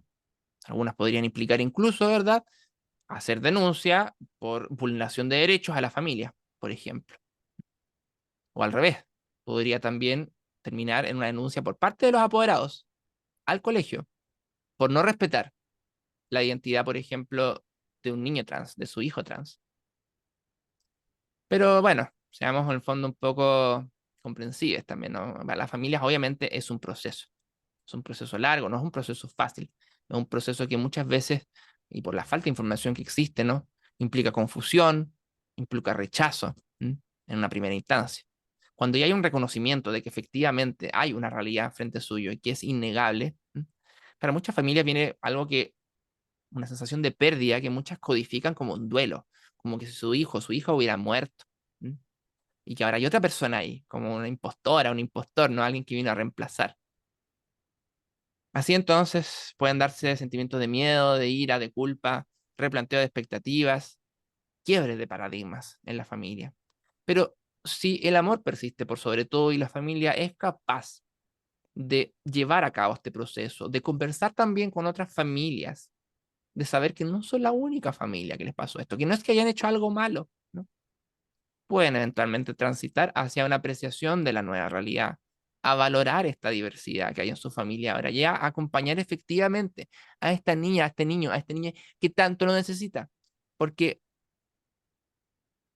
porque al final nosotros queremos que los niños estén con sus familias, ¿no? Porque entendemos la importancia de la familia en el desarrollo, ¿verdad? De un niño, de una niña, de un niño. Entonces, ¿qué más pro familia que eso en ese sentido? Si es como que tuviéramos que enunciarlo en esas características, ¿no? Queremos que la familia se mantenga unida. Queremos, en el fondo, que haya una aceptación y un acompañamiento efectivo. Ahora, claramente, para muchos y muchas es difícil porque tenemos demasiados, en el fondo, estereotipos instalados en nuestra sociedad, ¿no? Cosas propias de niños, cosas propias de niñas, cosas propias de mujeres, cosas propias de hombres. Como que si fueran, como decían, ¿verdad? En un libro por allá en los 90 o los 80. Como algunas son de Marte, algunos son de Marte, las otras son de Venus. Pero somos del mismo planeta, somos todos del planeta Tierra. Y los mismos estudiantes nos han ayudado, especialmente a los más viejos, ¿verdad? O a los más resistentes dentro de los colegios muchas veces, incluso también, bueno, a sus papás y a sus mamás, ¿verdad? Sus familias ahí dándose cuenta de que hay una diversidad, ¿no? Porque ellas mismas la empiezan a manifestar. Y también es importante en este proceso, ¿verdad? Que van a decir, bueno, ¿y qué herramientas tomo para poder hacer algo en el colegio? Escuchen a la diversidad en sus colegios. Probablemente, como siempre me dicen a mí en los talleres, es que ellos son mucho más adelantados, ellos saben más que nosotros, ¿no? Hagan entonces uso de ese capital, de ese conocimiento, ¿no? No todo tiene que venir vertical desde ustedes hacia abajo, hacia ellos, ¿no? También los jóvenes, las jóvenes, les jóvenes tienen mucho que enseñarnos, ¿no? Ahora, los jóvenes tampoco son, tampoco, ¿cómo se dice? Como blancas palomas, ¿no? Sabemos que el bullying también es una realidad que se da más en algunos colegios, menos en otros, pero que está presente. Y además si sumamos a esto también el bullying que viene no por pares a veces y por gente externa, especialmente el ciberbullying, que es algo que lamentablemente se ha vuelto muy común la última década, ¿verdad? Tenemos que nos encontramos con situaciones complejas, ¿no? Complejas de abordar, complejas de enfrentar y que también implican un nuevo desafío, ¿no? ¿Cómo abordamos este tipo de cosas? ¿M? ¿Cómo abordamos el odio y los discursos de odio en las redes? O el bullying que puede llegar a estos alumnos por esos lados. Ahora, para ir cerrando, ¿verdad? Y teniendo como ya como algunas ideas como básicas respecto a qué hacer. Si siempre partimos de este punto de partida, ya vamos bien, porque si los derechos de las personas trans son derechos humanos, como dicen las mismas Naciones Unidas, eh, entonces la educación chilena, que por su legislación dice se debe educar en derechos humanos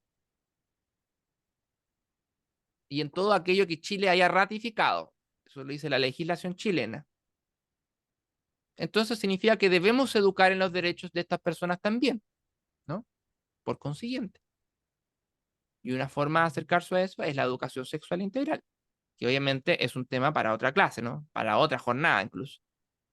Pero que es más allá de lo que la gente usualmente piensa, ¿no? No es solamente hablar de diversidad, es hablar de perspectiva de género, derechos sexuales y reproductivos, de afectividad, prevención de abuso, de relaciones tóxicas, cuidar el cuerpo, la salud propia, saber poner límites, el consentimiento, una serie de cosas. Si no conocen mucho sobre la educación sexual integral, les invito a poder conocer más sobre ella, puesto que puede convertirse en una herramienta muy importante para poder avanzar hacia la implementación de la inclusión efectiva en la escuela. ¿Mm? Como dice por último, esta imagen, ¿verdad? Este cómic es algo que además debe ser hecho por toda la comunidad. Esto no es algo que tiene que hacerlo un profesional o una profesional que va al colegio de vez en cuando. No es algo que tenga que ser necesariamente un profe o una profe que tiene un ramito pequeño, ¿verdad? Ahí de educación sexual integral. Es algo que debe ser transversal, ¿m? A todas las áreas y un deber de toda la comunidad educativa. Solo así entonces, a través del conocer que nos lleve al entender, vamos a poder actuar. ¿M? Pero no solamente el conocer desde la cabeza, desde lo mental, desde lo teórico, sino que también desde lo experiencial, desde lo empático, de lo emocional, del conocer al otro, ¿no? Desde el corazón, en el fondo. Eso solamente nos va a llevar a poder generar el cambio que necesitamos para poder tener y vivir esta inclusión de manera real y efectiva. Por su atención, muchas gracias por su atención. Y bueno, si es que, bueno, tengo yo 1 minuto 20 que llevo mi presentación, me habían dicho que 1 hora y media, así que nos quedarían 10 minutos, si fuese posible, para poder hacer responder algunas preguntas que pueda haber por parte del público. Un par de preguntas, quizás a lo sumo 3, que quieran compartir. ¿Aló? Cris, ¿me escuchas bien? ¿Sí? Ya, perfecto. Quiero darte las gracias y felicitarte por este tremendo trabajo, esta tremenda exposición que hiciste el día de hoy. Tuvo un contenido increíblemente informativo, sumamente bien respaldado.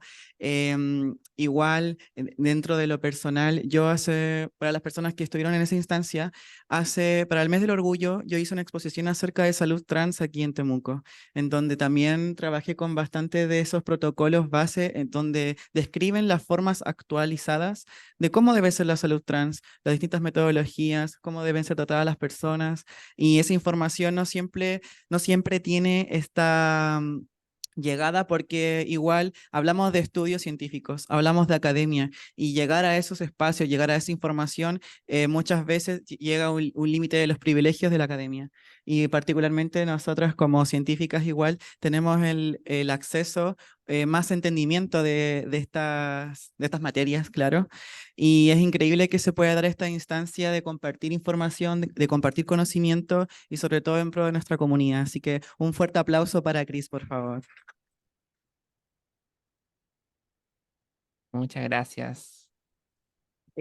Vamos a tener un espacio para hacer solo 3 preguntas. Así que levanten las manos las personas que quieran solo 3 preguntas, por favor, ya que tenemos otra actividad un poco más tarde.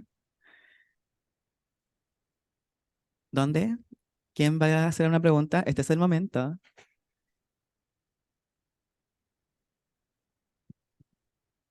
Ya, aquí va una pregunta. Hola, mi Hola. nombre es Antonia. Yo tengo una consulta en particular un poco más puntual. ¿Qué se hace en el caso, por ejemplo, cuando un niño trans en el entorno educativo de 12 años quiere acceder a este cambio de nombre social, pero los tutores legales lo niegan, no lo permiten. ¿Qué se hace puntualmente dentro del marco educativo y correcto debería ser? Ujú. Bueno, gracias Antonio por tu pregunta. Primero que nada es importante entender de que estamos en lo pionero de estas cosas, ¿no? Lamentablemente está lleno eh, de espacios vacíos, de puntos grises, ¿no? En donde no va a haber claridad porque no hay la legislación, porque recién estamos construyendo, porque también es un tema que recién se está tomando en serio por parte de la sociedad. Como consecuencia, existen muchos vacíos legales y puntos ciegos en esta situación, y ese es uno de ellos, lamentablemente, ¿no? Ya nos ha llegado bastantes veces como consultas similares por parte de colegios, en donde la situación básicamente se transforma como en un asunto eh, en donde ya no habiendo, o sea, por protocolo no puedes hacer nada, ¿ya? Porque no, la resolución no incluye, ¿verdad? Si no hay apoyo, ¿verdad? A ese menor de 14 años. Entonces el asunto se convierte en una especie como de cruzada como un poco personal, ¿no?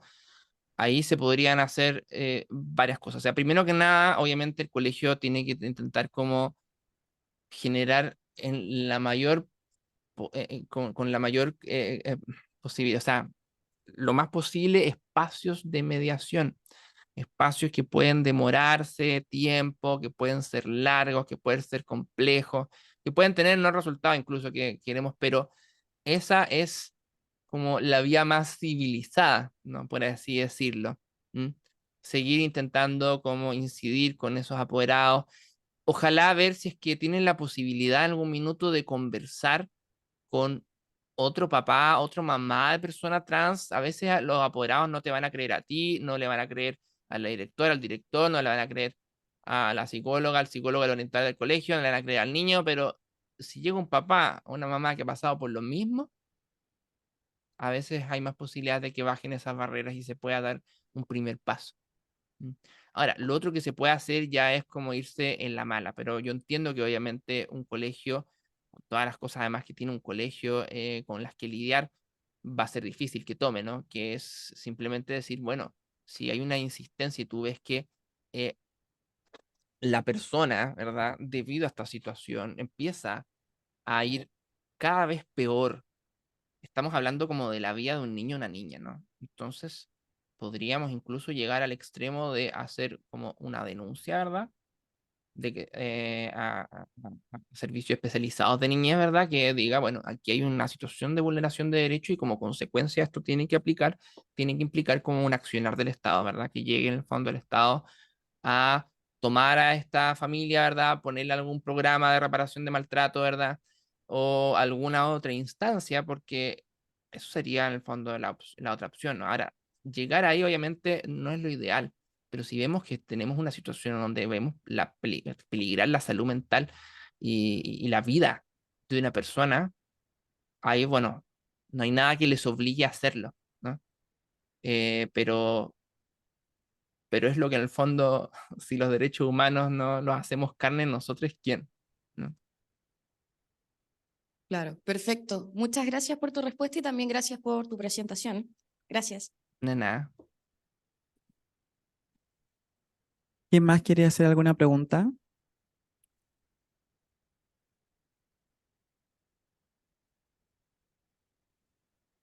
¿Por allá? Gracias, buenas tardes. Bueno, siguiendo con la misma lógica de la circular 820, ¿qué pasa, por ejemplo, con el establecimiento cuando hay un estudiante trans? También, por ejemplo, el curso o debería como haber capacitación también para los estudiantes o también para los profesores. Como que esa parte no la conozco mucho y si me puedes explicar un poquito cómo funciona. Claro. Bueno, igual les invito obviamente a leer el documento porque ahí aparecen más definidas como cuáles son las acciones mínimas que tiene que tomar el establecimiento. ¿Por qué digo mínimas? Porque en el fondo dentro de esas está obviamente capacitarse, generar jornada de reflexión, etcétera.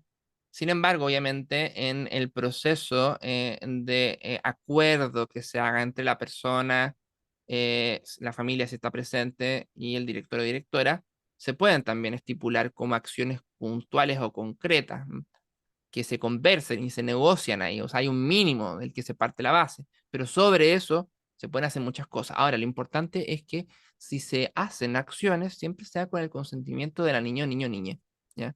Tú no puedes, por ejemplo, decir, ya, ahora vamos a hacerle un taller al curso o a todos los estudiantes del colegio y vamos a decir, sí, porque miren, tenemos aquí a nuestro niño símbolo, ¿no? Trans, y es como, hay que preguntar a la persona si está de acuerdo, primero que nada, con ese nivel de exposición con respecto al tema, ¿ya? Ahora, si la persona no ha salido del closet todavía, em, habría que esperar en el fondo hasta que la persona se sintiera como tranquila como para que se puedan tomar algunas de esas medidas.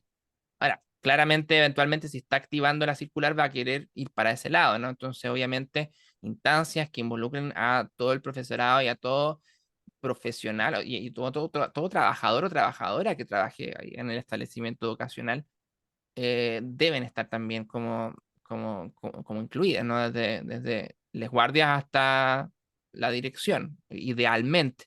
¿M? Em, pero como te digo, hay como en estas medidas mínimas como instancias sugeridas, pero no te describen así como tiene que hacerse un taller de tal duración, de tal longitud, ¿no? A tales personas. Eso es algo que se tiene como que determinar en el acuerdo al que lleguen eventualmente, em, o por lo menos en líneas generales, ¿no? Como la persona trans, su familia si está presente y quien lleva la dirección del establecimiento.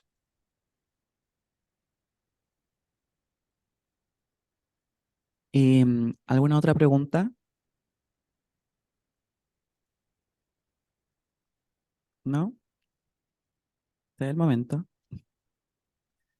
Ok. Perfecto. Vamos a darle un fuerte aplauso a Cris por esta presentación. Entonces, muchas gracias por esa instancia, por esta entrega, por el trabajo. OTD es una organización que ha hecho un trabajo enorme por nuestra comunidad, sobre todo por la comunidad trans, y a lo largo de Chile, de distintos rangos etarios, y siempre están haciendo actividades y merecen todo el respeto y admiración de mi parte y como pública también acá presente. Así que muchas, muchas gracias. Muchas gracias a ustedes, bueno, por la atención y por el espacio. Espero que tengan un resto de jornada muy provechoso. Ok. Entonces, antes de continuar con con la última etapa, hacer una mención honrosa a la representante Seremi de la Mujer, Sol Caecheli Mellado, que está presente el día de hoy, que ha participado y es parte de la gestión de esta instancia.